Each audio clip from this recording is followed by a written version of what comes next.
ನಮಸ್ತೆ ನನ್ನ ಪ್ರಿಯ ವೀಕ್ಷಕರೇ, ನಮ್ಮ ಲಕ್ಷ ಚಾನಲ್ಗೆ ಸ್ವಾಗತ. ವೀಕ್ಷಕರೇ, ಇವತ್ತು ನಾವು ನೋಡ್ತಿರೋವಂಥದ್ದು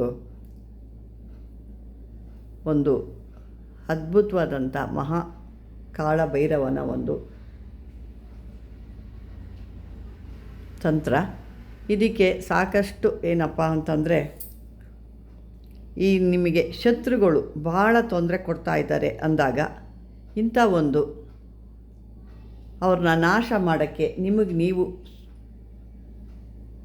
ನೀವು ಉಳಿಸ್ಕೊಳ್ಳೋಕ್ಕೆ, ಅಂಥ ಶತ್ರುಗಳನ್ನ ನಾಶ ಮಾಡೋದಕ್ಕೆ ಮತ್ತು ಅವ್ರನ್ನ ನಿಮಗೆ ಹೆಂಗೆ ತೊಂದರೆ ಕೊಟ್ಟಿದ್ದಾರೋ ಅವ್ರಿಗೆ ಅದೇ ರೀತಿ ತೊಂದರೆ ಕೊಡೋ ಅಂಥದಕ್ಕೆ ಒಂದು ಅದ್ಭುತವಾದಂಥ ಒಂದು ತಂತ್ರ ಇವತ್ತು ನಾನು ಕೊಡ್ತಾಯಿದ್ದೀನಿ. ಸ್ಮಶಾನ ವಾಸಿನಿ ಭೈರವನ ಇದು ಭಾಳ ಅದ್ಭುತವಾದಂಥದ್ದು. ಇದಕ್ಕೆ ವಿಶೇಷವಾಗಿರುವಂಥ ವಸ್ತುಗಳು ಕೂಡ ಇದಕ್ಕೆ ಬೇಕಾಗುತ್ತೆ. ಈಗ ಬೇಕಾಗುವಂಥ ವಸ್ತುಗಳು ನೋಡ್ಕೊಳ್ಳೋಣ, ಇದಕ್ಕೆ ಯಾವ ರೀತಿ ಹೇಗೆ ಅಂತ ಅಂದ್ಬಿಟ್ಟು ನಂತರ ಅದರ ಒಂದು ಮಂತ್ರ ಕೂಡ ನಾವು ತಿಳ್ಕೊಳ್ಳೋಣ.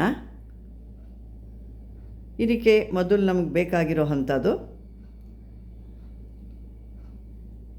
ಒಂದು ಗಂಡು ಬೆಕ್ಕು ಹಾಗೂ ಇಲಿ, ಇವೆರಡರ ಒಂದು ಮಲ ಅಂದರೆ ಅದ್ರ ಇಕ್ಕೋ ಅಂಥ ಪಿಕ್ಕೆ ಅಂದರೆ ಬೆಕ್ಕಿನ ಒಂದು ಮಲ, ಈ ಇಲಿಯ ಒಂದು ಮಲ ಅಂದರೆ ಅದರ ಪಿಕ್ಕೆ, ಈ ರೀತಿ ಅದನ್ನು ತಗೋಬೇಕು. ಇದನ್ನೆರಡನ್ನೂ ತಗೊಂಡು ಎರಡು ಬೊಂಬೆಗಳು ಮಾಡಬೇಕು.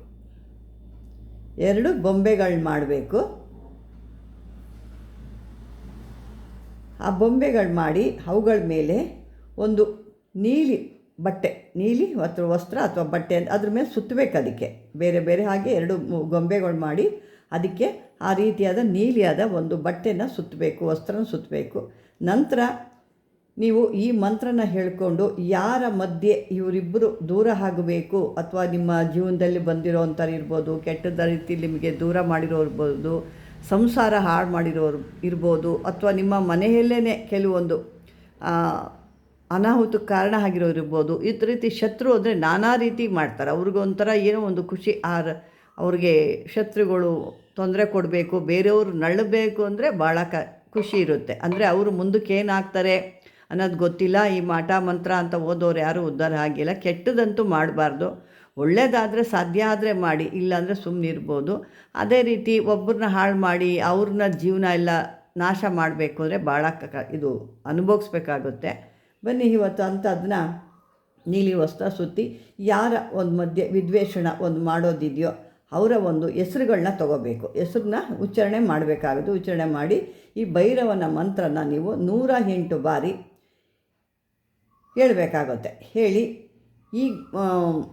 ಹೇಳಿಬಿಟ್ಟು ನಂತರ ಆ ಪರಸ್ಪರ ಏನು ವಿದ್ವೇಷಣೆ ಆಗಬೇಕಲ್ವ ಅವ್ರದ್ದು, ಈ ರೀತಿ ಪ್ರಯೋಗದಿಂದ ಮಾಡಿದಾಗ ಅವರಿಬ್ಬರಲ್ಲಿ ಯಾರು ಇರ್ಬೋದು, ಅಥವಾ ಒಂದು ಹೆಣ್ಣು ಗಂಡು ಜೀವನದಲ್ಲಿ ಬಂದಿರೋದು, ಅಥವಾ ಹೆಣ್ಣು ಒಂದು ಗಂಡು ಜೀವನದಲ್ಲಿ ಬಂದಿರ್ಬೋದು, ಅಥವಾ ಮನೆಯಲ್ಲಿ ಬೇರೆ ರೀತಿಯಲ್ಲಿ ತೊಂದರೆಗಳು ಕೊಡ್ತಾ ಇರ್ಬೋದು, ಅಥವಾ ಬೇರೆಯವರು ನಿಮಗೆ ಈ ರೀತಿಯಾಗಿ ಒಂದು ಜೀವನ ಹಾಳು ಮಾಡ್ತಿರ್ಬೋದು. ಇದೆಲ್ಲ ಸಾಕಷ್ಟು ಇರುತ್ತೆ. ಇದು ಒಂದಕ್ಕೆ ಬರಲ್ಲ, ಸಾಕಷ್ಟು ಬರುತ್ತೆ. ಕೆಲವರು ದೊಡ್ಡ ದೊಡ್ಡ ಒಂದು ಅಂಗಡಿಗಳು ಅಥವಾ ಏನೋ ವ್ಯವಹಾರ ಮಾಡ್ತಾ ಇರ್ತಾರೆ.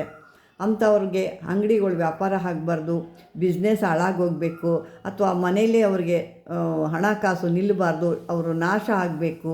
ಯಾವುದೇ ರೀತಿ ಮನೆ ಕಟ್ಟೋದು, ಒಂದು ಮದುವೆ ಆಗೋದು, ಶುಭ ಕಾರ್ಯಗಳು ಏನೂ ಆಗಬಾರ್ದು, ಹಣ ಎಷ್ಟೇ ಬಂದರೂ ಅವ್ರ ಕೈಲಿ ನಿಲ್ಲಬಾರ್ದು, ಅವ್ರು ಹಿಂಗೆ ನಾಶ ಆಗ್ತಾ ಇರಬೇಕು ಅಂತ ಕೆಲವರು ಅವ್ರಿಗೇನೋ ಒಂದು ಖುಷಿ ಮಾಡ್ತಾ ಇರ್ತಾರೆ. ಅವ್ರದ್ದೇನೋ ಪುಣ್ಯಾತ್ಮರು, ಅವ್ರಿಗೆ ಇದು ಬಿಟ್ಟರೆ ಬೇರೆ ಜೀವನ ಇಲ್ಲ ಅಂದ್ಕೊಂಬಿಟ್ಟಿದ್ದಾರೆ.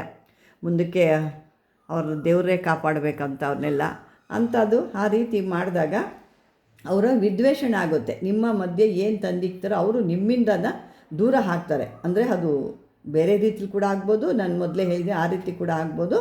ನಿಮಗೆ ಬೇರೆ ರೀತಿ ತೊಂದರೆ ಕೊಟ್ಟರು ಕೂಡ ಅವರು ನಿಮ್ಮಿಂದ ದೂರ, ವಿದ್ವೇಷಣ ಅಂತಂದರೆ ಆ ಒಂದು ವಿದ್ವೇಷಣ ಕ್ರಿಯೆ ನಡೆದೋಗುತ್ತೆ. ಆ ರೀತಿ ಮಾಡಿದಾಗ ಈ ಒಂದು ಮಂತ್ರ ನಿಮಗೆ ಮೊದಲು ನೀವು ತಪ್ಪು ಹೇಳಿದ ರೀತಿಲಿ ಸ್ವಚ್ಛವಾಗಿ 108 ಬಾರಿ ಈ ಮಂತ್ರನ ನೀವು ಪಠಣೆ ಮಾಡಿ ಸಿದ್ಧಿ ಮಾಡಿ ಇಟ್ಕೋಬೇಕು.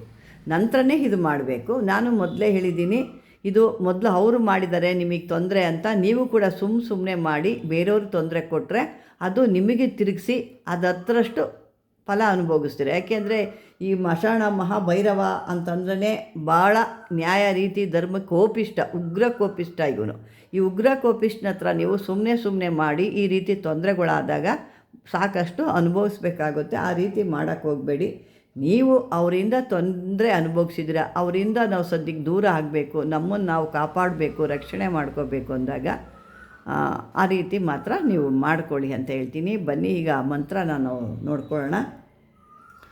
ಓಂ ನಮೋ ಮಹಾಭೈರವಾಯ ಸ್ಮಶಾನವಾಸಿನ್ಯೇ ಅಮುಕ, ಅವ್ರ ಹೆಸರುಗಳು ಅಮುಕ ಅಮುಕಾಯೋ, ಈ ಹೆಸರು ಅಮುಕ ಅಮುಕಾಯೋ ಅಂದರೆ 2 ಹೆಸರುಗಳು. ಯಾರಿಂದ ಯಾರು ವಿದ್ವೇಷಣ ಮಾಡಬೇಕು ಅನ್ನೋದು ತೊಗೋಬೇಕು. ಇಲ್ಲಿ ಇವ್ರ ಹೆಸರು ತೊಗೋಬೇಕು, ಅವ್ರ ಹೆಸರು ಕೂಡ ತೊಗೋಬೇಕಾಗುತ್ತೆ. ಇಬ್ಬರ ಹೆಸರು ತೊಗೋಬೇಕು. ಅಮುಕ ಅಮುಕಾಯೋ ಅನ್ನೋ ಹತ್ರ ಅವರ ಯಾರ ಶತ್ರು ಇರ್ತೋ ಅವ್ರ ಹೆಸರು ತೊಗೋಬೇಕು. ಇವರಿಬ್ಬರು ವಿದ್ವೇಷಣಾಯ, ವಿದ್ವೇಷಣಂ ಕುರು ಕುರು ಖೃ ಪಟ್ ಅಂತ ಬರುತ್ತೆ. ಇದು ಇನ್ನೊಂದು ಬಾರಿ ನಾನು ಹೇಳ್ತೀನಿ. ಓಂ ನಮೋ ಮಹಾಭೈರವಾಯ ಸ್ಮಶಾನವಾಸಿನ್ಯೇ ಅಮುಕ ಅಮುಕಾಯೋ ವಿದ್ವೇಷಣಂ ಕುರು ಕುರು ಕೃಂ ಫಟ್. ಇದು ಸ್ಮಶಾನ ಭೈರವನ ಒಂದು ಅದ್ಭುತವಾದ ಒಂದು ವಿದ್ವೇಷಣ ಕ್ರಿಯೆ. ಈ ವಿದ್ವೇಷಣ ಕ್ರಿಯೆ ಮಾಡೋರು ಸರಿಯಾದ ರೀತಿಲಿ ಮಾಡಬೇಕು. ಯಾಕೆ ಮನೇಲಿ ಕೂಡ ಯಾರು ತೊಂದರೆಗಳು ಕೊಟ್ಟ ಒಂದು ಕೂಡು ಕುಟುಂಬ ಅಂತಿರ್ತೀರ, ಅಲ್ಲಿ ಕೂಡ ಒಂದು ಮನೆಯಲ್ಲಿ ಕೆಲವೊಬ್ಬರು ಒಬ್ರಿಗೊಬ್ರು ತಂದಿಕ್ಕೋದು, ಅಣ್ಣ ತಮ್ಮದಿರ ಹತ್ರ ಹಣ ಕಾಸು ಕಿತ್ಕೊಳ್ಳೋ ಅಂಥದ್ದು, ಅವನ ಸಾಲಕ್ಕೆ ಸಿಗಿಸ್ಬಿಟ್ಟು ಇವರ ಆಸ್ತಿ ಎಲ್ಲ ಇವ್ರು ಮಾಡ್ಕೊಳ್ಳೋದು, ಅವನ ಕೊನೆಗೆ ಬಿಕಾರಿ ಮಾಡೋ ಅಂಥದ್ದು, ಇದನ್ನು ಕೂಡ ಅಂಥವ್ರು ಕೂಡ ಅಂಥ ಒಂದು ಮೋಸ ನಡೆದ್ರೆ ಅವರು ಕೂಡ ಮಾಡ್ಬೋದು. ಯಾವತ್ತು ಅಣ್ಣ ತಮ್ಮದಿರಿಗೆ ಮೋಸ ಮಾಡ್ತಾರೋ ಅವ್ರು ಯಾವತ್ತೂ ಉದ್ಧಾರ ಅಂತೂ ಆಗಲ್ಲ. ಇದು ಒಂದು ಸರಿಯಾದ ತಿಳ್ಕೊಳ್ಳಿ. ಮತ್ತು ಇನ್ನೊಂದು ವಿಷಯಕ್ಕೆ ನಾನು ಇನ್ನೊಂದು ವಿಷಯ ಹೇಳೋದಿದೆ, ಸರಿ ನಾನು ಮುಂದಿನ ವಿಡಿಯೋದಲ್ಲಿ ಹೇಳ್ತೀನಿ. ಇದನ್ನು ಸರಿಯಾದ ರೀತಿಲಿ ನಿಮಗೆ ಅನ್ಯಾಯ ಆಗಿರೋದಕ್ಕೆ ಮಾತ್ರ ನೀವು ಮಾಡ್ಕೊಳ್ಳಿ.